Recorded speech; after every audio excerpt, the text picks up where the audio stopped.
بھائیو، یہ دنیا کی زندگی چند روز فائدہ اٹھانے کی چیز ہے، اور جو آخرت ہے وہی ہمیشہ رہنے کا گھر ہے۔ جو برے کام کرے گا اس کو بدلہ بھی ویسا ہی ملے گا، اور جو نیک کام کرے گا، مرد ہو یا عورت، جبکہ وہ صاحب ایمان بھی ہو، تو ایسے لوگ بہشت میں داخل ہوں گے، وہاں ان کو بے حساب رزق ملے گا۔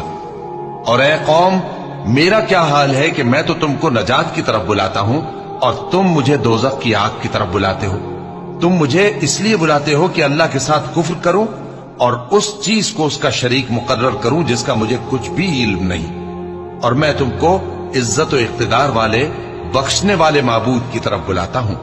سچ تو یہ ہے کہ جس چیز کی طرف تم مجھے بلاتے ہو اس کو دنیا اور آخرت میں بلانے کا کوئی فائدہ نہیں، اور ہم کو اللہ کی طرف لوٹنا ہے، اور حد سے نکل جانے والے ہی دوزخی ہیں۔ جو بات میں تم سے کہتا ہوں تم اسے آگے چل کر یاد کرو گے۔